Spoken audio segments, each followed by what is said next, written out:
And we're live. What's up, everybody? Tonight, I'm going to be doing some more 7-round 2021 NFL mock drafts for the Pittsburgh Steelers. They're my favorite team, and they're in a pretty interesting position with the quarterback situation and all that, how good the defense has been, how bad the offense has been, how consistent the team has been recently, the past decade, not having a losing season under Mike Tomlin, all that kind of stuff. And then towards the latter part of the draft, so I think it'll be very fun to go through some 7-round mock drafts here. Today, we're not using the Draft Network's mock simulator. We have used it in the past, but I want to switch it up and get to use some of our simulators because I know they'd have different big boards, different opinions, so it kind of shifts the picks around a little bit because after a while, it can get a little mundane. You can kind of get used to seeing the same players in the same spots all over again. So we're going to change it up. We're using PFF's Pro Football Focus's free 2021 NFL mock draft simulator, so here it is. I do like this one as well. I like both these simulators, actually. I like them quite a bit. I am not a premium subscriber to Pro Football Focus. I don't have any other packages because it's just very expensive. And granted, I understand why. First off, it's their business, and they give out so many grades for not just college football, also for the pros. So I understand why it's so expensive, but I just can't justify affording it right now. Maybe for the month I could do it, but not long term. So I am not a premium subscriber, so there's nothing you're going to be seeing here that is not free content. So I can show all this without having any kind of ethical concerns, because I wouldn't want to be showing you their premium content basically for free when they charge for it. I could get in trouble for that probably, but I don't want to go there. So it's just the free stuff, and we're going to be running through a few mocks here. They go by fairly quickly, actually, because we have the speed set all the way up to 7. We're going to enter the draft here with the Pittsburgh Steelers 7-round mock draft. Believe it or not, I've actually tried trading with the Jacksonville Jaguars here, trying to trade with the Kid Timber overall pick, and I've traded all Pittsburgh's draft picks in 2021, 2022, and 2023. And I have not been able to convince the Jacksonville Jaguars to give me the first pick in the draft. I do like the fact they have a forced trade option here, even though I won't grade the picks. They do give you grades on all of your selections and all of your trades at the end of the mock, which I really do appreciate. And actually, you can download your results in just a small picture format. I don't know what it was. I've read look. It's just a small image format. You can download that to your computer, which I also really like because I don't have to do screenshots like I do on the other simulators that I have. But let's just get right into this. I don't think Pittsburgh's going to trade up in the first round just because they're not the team to generally do that. I mean, they went up for Devin Bush, but that was probably the largest jump they've made since trying to go up to get Troy Polamalu. It's just something Pittsburgh does not do very often. I find it would be very uncharacteristic of them to do that multiple years in such a short time span, and also after the Minkah Fitzpatrick trade, which is another thing that you generally don't do very often. So I think they're going to sit here and they're going to stay at pick 24. Yeah, I do like the speed here of this mock draft because it makes it very easy to do a lot of mocks very quickly. Not an ideal break for us here. I did one earlier where Christian Darrisaw fell all the way down to Pittsburgh at 24. And that would be the golden pick, obviously. That would be the one you would absolutely want. I have not figured out everything with this simulator so far. I just haven't figured it out yet because I am relatively new. I've only done a couple of mocks here on this one before. Looking at the board, Barmore's out there. That'd be a decent addition, but we really don't need him. I could see getting a wide receiver because Pittsburgh just does that, but I do feel comfortable with the trio of Juju Smith-Schuster, Deontay Johnson, Chase Claypool. I do like that grouping, and James Washington, of course, is there as well. I could see going after an athletic edge rusher like Jason Oweh to replace Bud Dupree, even though I think Alex Heisman actually played really well last year, coming in unexpectedly and also having that shortened offseason for rookies, and came in and performed fairly well towards the end of the season after Bud Dupree got hurt. So I don't think edge rusher is going to be a massive priority for Pittsburgh here. I think tackle certainly will be. And Will Walker-Little, I agree, has a first-round ceiling. The recent injuries, I mean, he did not play this past year. He played 3 games in 2019, I want to say. So he was at a first-round level at that point. He's now spent almost 2 entire seasons on the bench, just getting healthy. I think he opted out for this past season. I don't think it was medically related, but we haven't seen him in a long time. So I'm not willing really to take that risk. Dylan Radins is here, and so is Tevin Jenkins. I personally have been pushing for Tevin Jenkins quite a bit recently, although Jalen Phillips is here as well.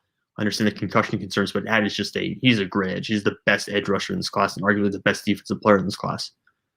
Elijah Vera Tucker as well. So that's your guard or tackle prospect potentially. Tevin Jenkins as well. I've been pounding the table for Tevin Jenkins. I don't know if I'm going to be right on that pick or not. I generally get the Steelers picks pretty wrong sometimes, but I will take Tevin Jenkins here, even if there are some better players available.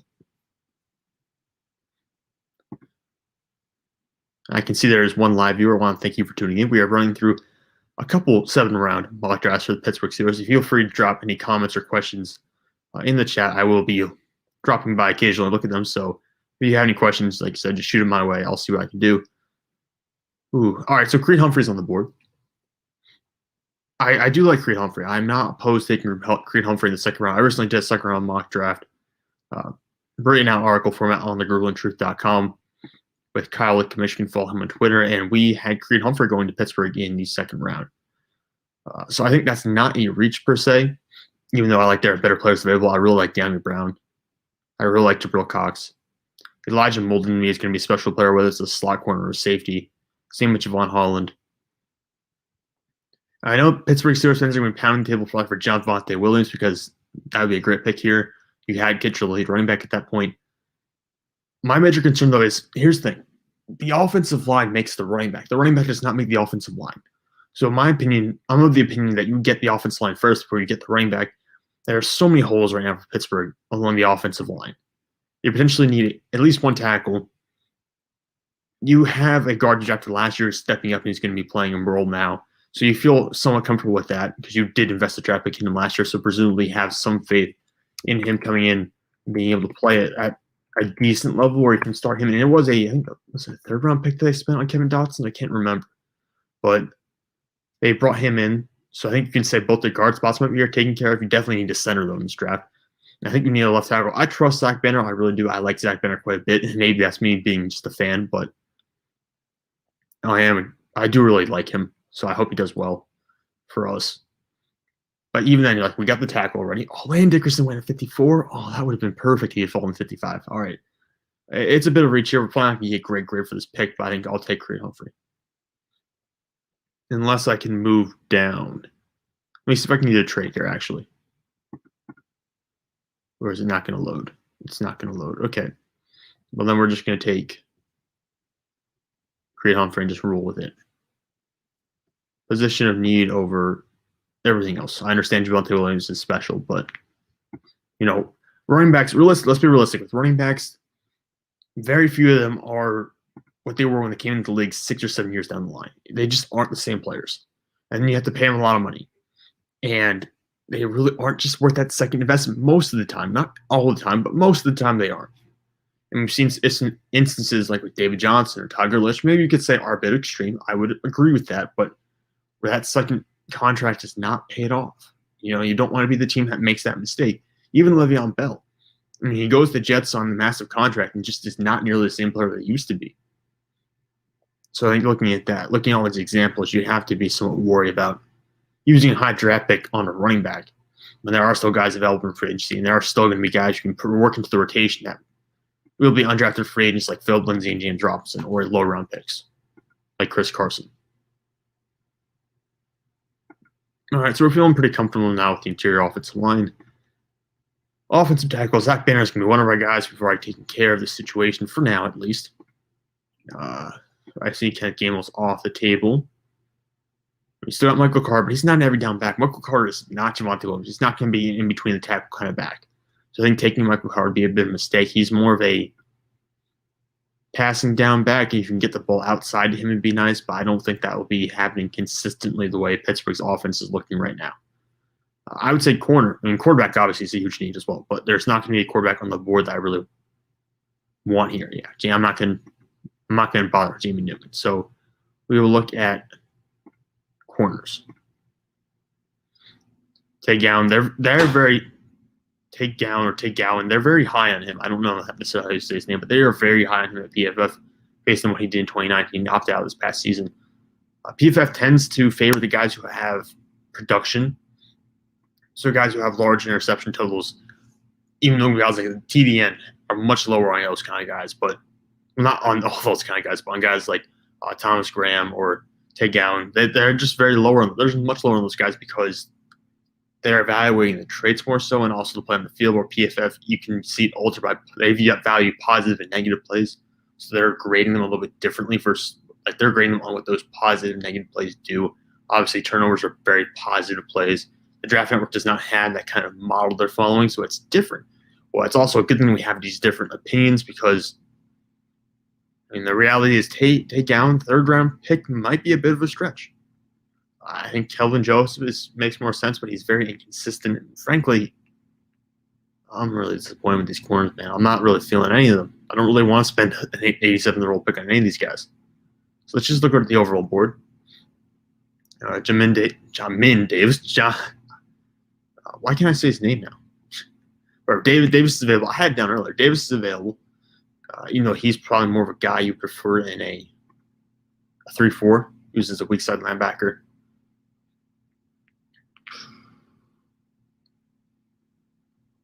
I really don't like this board. Not going to lie. Really don't like it. Tyler Shelvin would have been a decent pick had Tyson Alolu actually signed with the Jacksonville Jaguars, but he's back. So we don't need to worry about that. I do like Chester up, but probably not in the third round. All right, this is stinky. This is not what I was expecting. Give me 1 second. I want to check something on Davis for a second to make sure I have the right idea of what I'm looking at, how I'm evaluating this. But he was hyper. I mean, he's super athletic. He's ridiculous, and he's got long arms as well. He's just fantastic, and he does fit best in 4-3. But I think he's a developmental player. He's not going to be a plug-and-play immediate fit. But I am going to take him here because I think he offers the best value at the spot. I really do. And I understand that the scheme fit's not perfect, but I think you could develop into a guy who could play alongside a Devin Bush in the middle.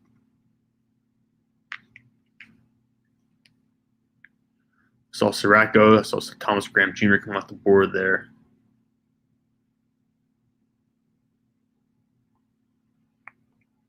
All right. After Osa Odegisua comes off the board. I feel like these names, I feel like I'm saying them right in my head, but then when I actually come out of my mouth, I'm saying the names incorrectly, which is probably what's happening in a lot of these instances, but I'm trying. I'm trying to make sure I get the names right. I know most of them, but can't always say them correctly. All right. Benjamin St. That's our name. I've heard it before. It's Benjamin St. Juice, I think is how you say it. It's much easier when you're listening to a podcast and hearing other people say names than having to actually learn them and memorize them yourself. But he's pretty good. I mean, he's got, again, good length for a corner. Just I don't think he's had an interception in his career. He's kind of bounced around a little bit between the outside and the slot, so it's a little bit back and forth with him. I almost feel like Khalil Herbert would be a better pick here, but I know there's going to be better running backs later on in the draft, and there won't be necessarily better corners at the spot.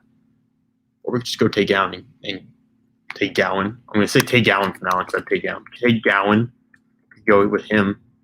And that would, I think, would just be another pick about the same level, honestly, because I feel just as comfortable with either of these guys at this point. And again, the production from Gowan in 2019 is really what sets him apart. I think it's what they're looking at here because he really was not a major factor. I think he was originally at Miami, transferred UCF. I think it was a transfer. I'm hoping it was a transfer. Otherwise, you might have to have a little bit of a red flag there. All right. We'll go with Tay. We'll roll with Tay and see what happens here. I won't be opposed to taking another corner later on in this draft, by the way. All right, we can double down a corner. I'm really tempted. I know our next pick is not for a long time, though, so I really want to make sure I get this one right. Cornell Powell I like, but the receiving core probably is fixed. Robert Hainsley is probably a short arm tackle. Kerry Vincent Jr. is a slot corner. Amari Rogers. But we don't really need wide receiver, which kind of stinks. I do like his value here. I also like the value of Quincy Roche here as well. They're probably going to say it's a bit of a reach. But I do like Quincy Roche here. I think as an outside linebacker would actually fit pretty well for Pittsburgh. And again, I like Alex Highsmith too, but this is a late fourth round pick. I mean, at this point, we're not wasting too much draft capital here to just bolster the depth at outside linebacker.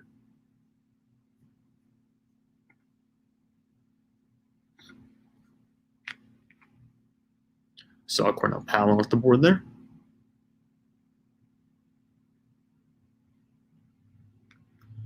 We don't get back on the board here for a long, long time. All right, Shakir Brown. Oh boy, productive corner, but serious questions about athleticism and his ability to stick with guys in man coverage. Aaron Jackson, I picked quite a bit. for the draft network, but I haven't actually read a lot about him, to be honest. Probably not. Well, it's a 6th round. I don't want to go there. Quarterback's not even a question. So to me, Shakir Brown, Marco Wilson, Puka Williams. Didn't Puka Williams have some off-field concerns? So I'm right. I'm not sure if I am, but I think he did have some off-field issues. So I might. Well, I could be wrong, but I just might avoid him in this mock just for that reason. He'd probably be the last notable guy I would actually consider drafting, though, from the running back group that I'm seeing right now. Offensive tackle-wise, I would draft Josh Ball in the 7th round. That's about it from that group. Michael Minette. I don't know how to say the last name, how to pronounce it. We don't need any of those guys, though, because we already got our center.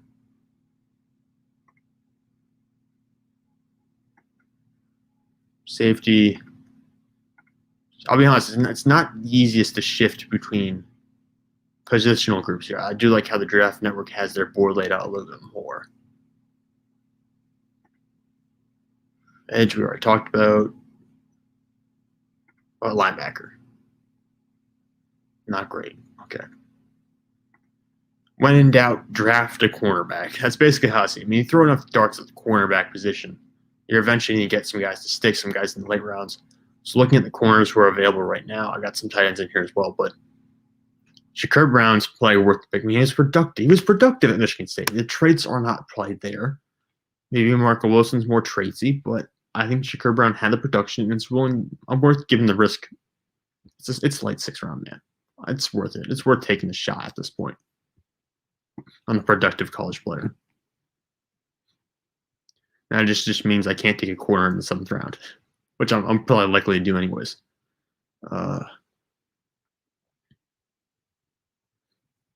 Sick. All right, so the board's totally picked over. I think the Draft Network actually gives you more options than PFF, because PFF, I think, is capped at the number of prospects they show you.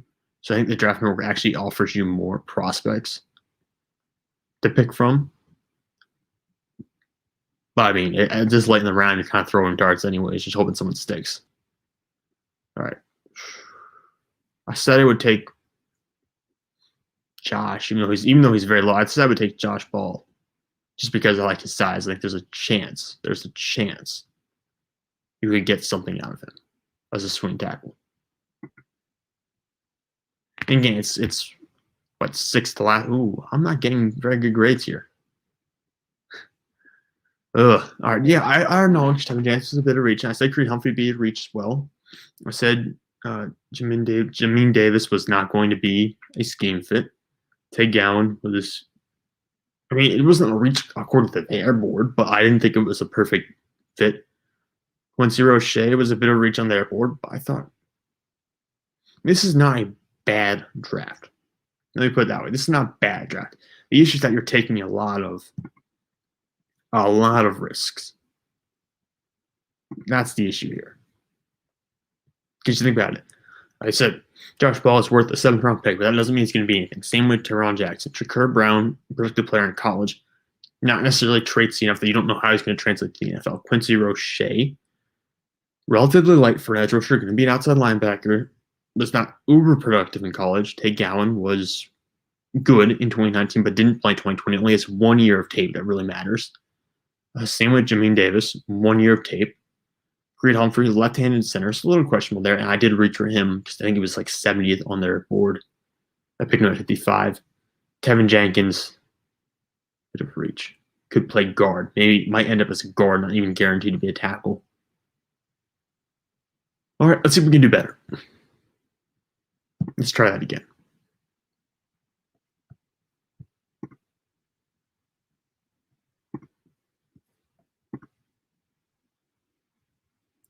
All right, one live listener has left us. Christian Darrisaw, this is what I was hoping for. All right, this makes life much easier. Christian Darrisaw, Rashad Bateman, Elijah Moore, Jason Owe. It's got to be Darrisaw at this point.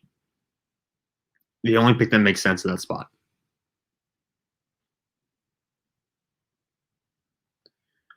Gianni Brown, Jabril Cox, Elijah Molden. Quinn Minor, are both centers off the board already? Landon Dickerson went.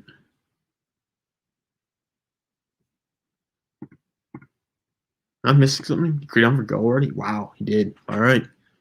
This makes life much more complicated. Okay. All right. Well, oh, there he is. He's right there. Uh, hmm. Well, this is interesting. I did not expect myself to be in this position. All right. Who's our running back? Javonte Williams. In this instance, because there's not a better center available or center. I like Quinn Miners, but I don't think he's going to be a guy who I take this high. I take Quinn Miners in the 3rd round, but not this high. So I'm going to take Javonte Williams here. This will be the one scenario where I would be okay with that.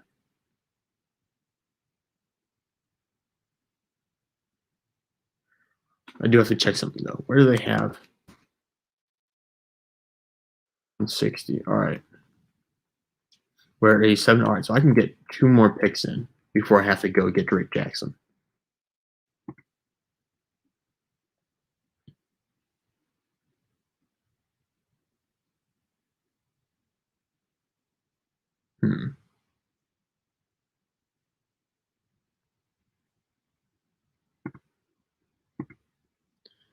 I kind of have a lot of freedom though, because if I'm not picking until Drake Jackson at center, was Josh Myers available actually?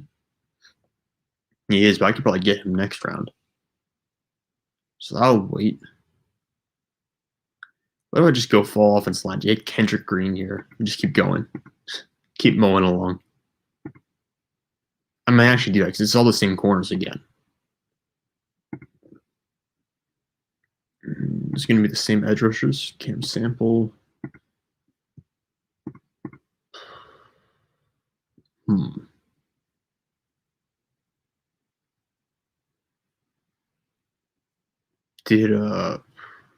Yeah, Baron Brown already went. That's the area I was going to look at. All right.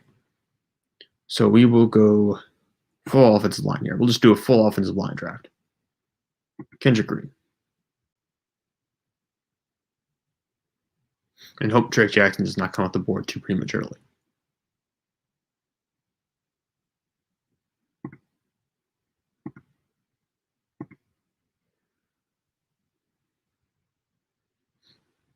He could probably still be there on our next pick. So we get one more selection here, then we need to go get Drake Jackson.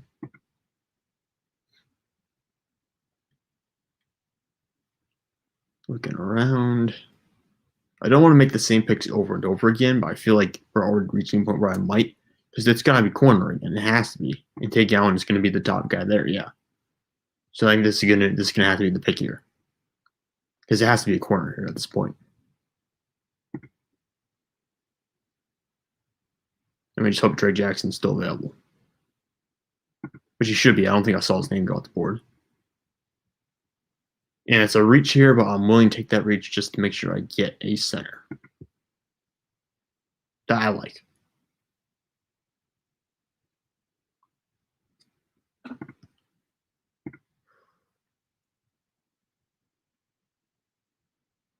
I'm going to do one more mock after this, and I'm going to call it night. It's a very short stream. I might turn this into a video. I don't know. I rambled on for quite a bit, so that probably makes this not video caliber. I'm going to try to start doing more edited videos in the future on the channel. I promise I will. I'm going to try to start doing a 7 mock draft series of videos where I'm going to do 7 round mock drafts for each different team, both on PFF and the Draft Network. I'm going to try to get some kind of cycle here going before the draft, because this is really the last bit of draft content or NFL content we can squeeze out before the long summer hits. And at that point, I'm kind of lost. So I'm going to try to boost this channel here while I have a chance. But all right, looking to what do we have left? We could have probably waited. We could have got Drake Jackson here if we just waited. Dang it. Well, I'm going to get a D for that grade. I guarantee it. It's not going to be good. That's all right. One reach in a draft does not ruin it.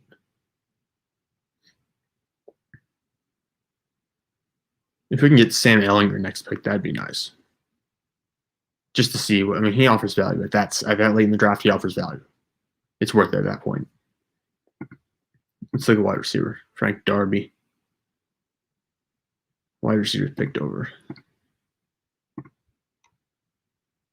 Running backs picked over.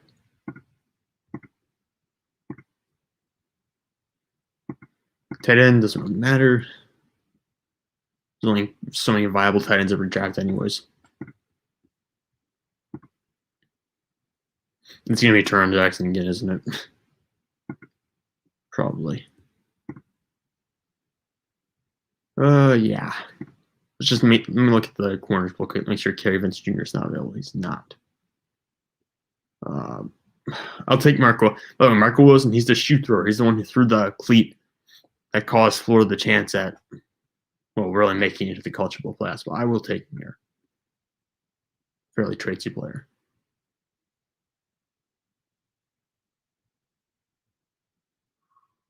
All right. I don't know if I saw Ellinger go or not. He did go. Dang it. All right. Well, that ruins this pick. What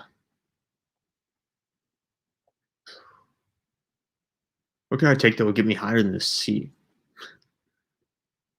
Another corner? I mean, realistically, kind of at the bottom of the barrel here. Or they just doubled up at center. I've been thinking about doubling up at center, honestly, just for partially as a meme, but also just to see how it would grade out. And also, I mean, there's a chance you get Greg Jackson doesn't work out. Then you have a backup center.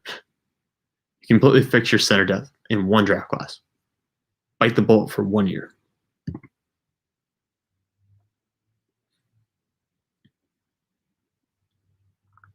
All right. I'm thinking about Tough Borland a little bit. I just want to look at the corners real quick. Usually corner value in the late draft is where you can find someone, but it doesn't look like that this year. All right, so Tough Borland. I think Tough Borland was a captain, I believe, at Ohio State, so I feel pretty good about him. I like what Isaiah McDuffie did in college, but you can't leave him on the field and pass it down, so I mean, Tough Borland, I don't know how much better he is, but I will take the risk.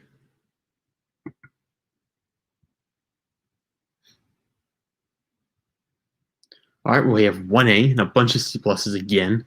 So I'm clearly not good at picking for the Steelers. I mean, a B minus, I'll take a B minus, but every pick was a C plus.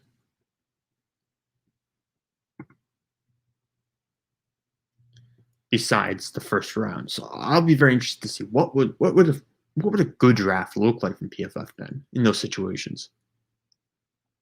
All right, so this time around, this mock draft, this final one of the night, I'm just going to try to get a good grade. I'm just going to try to get a good grade from PFF. I've gotten straight C pluses after that 1A for Darisaw in the first mock I did, which you can rewind this live stream to watch the first mock. I got one grade above a C plus as well. So I want to try to get higher than a C plus on most of my picks here coming up in this mock. But we'll see what we can do here. See if I can get higher than that. So we're going strictly for the grade. It's not necessarily what I want to happen, what I think they should have do. It's just going for the grade. Well, I don't like this spot at all. All right, why isn't it not letting me trade here? What's the issue here? What's the deal? There we go. Okay. Maybe I'm just being impatient. Maybe that's the issue.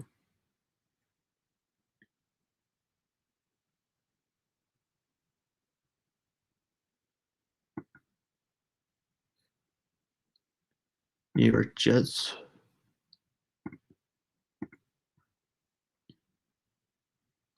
I mean, let's just try as many trade combinations as possible and see if I can move back and get some value.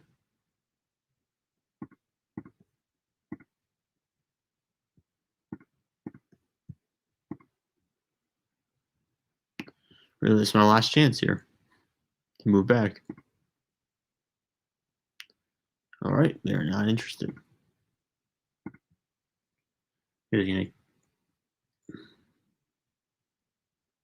freeze up and load again, or is it just saying no more trades for me? There we go. Philadelphia at 37. Let's try them.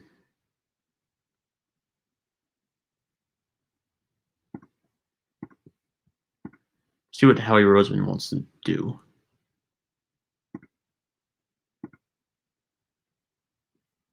Really, I can't get anyone to bite on this pick. It's gonna freeze me out. All right. I was hoping to trade back. Just really hoping to trade back. All right. We'll take Bateman. Remember, we're just doing this for value selections.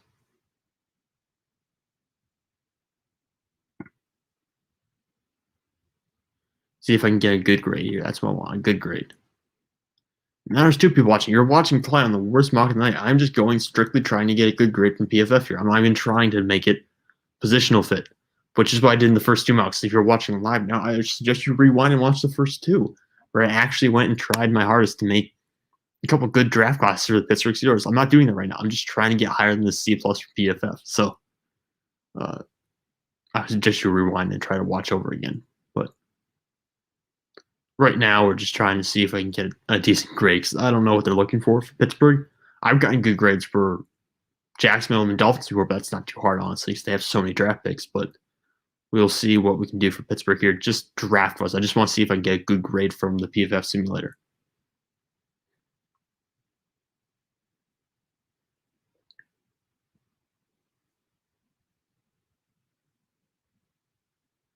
I guarantee I'm not going to get a good grade from any of those picks. Because that's the same guys I've taken over and over again.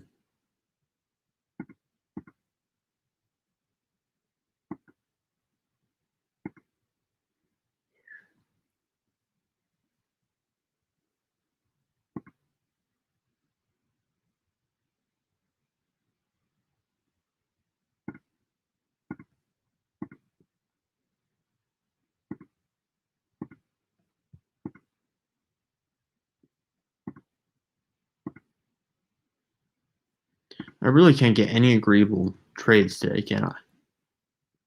All right, screw it. I'm just going to take someone then.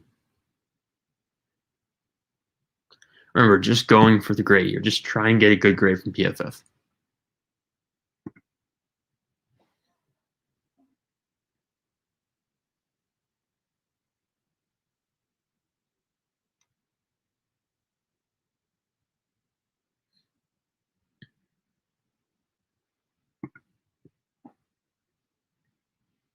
This again, like I said earlier, I'm going to keep saying over and over again.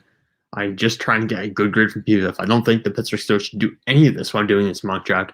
I am just trying to test it and see what I need to do to get a good grade from PFF and get multiple picks rated above C+. I think I've had almost all C+ at this point, minus Christian Darrisaw. I don't know how they do grade. I don't know if they're graded based on team needs, because if they are, I guarantee I'm not going to do that well, because I have drafting almost entirely based on just best player available, also the guys who I think have the highest upside among the top players available. So if it's based on positional value, I think I might be all right. But if it's based on team needs, I'm probably absolutely screwed.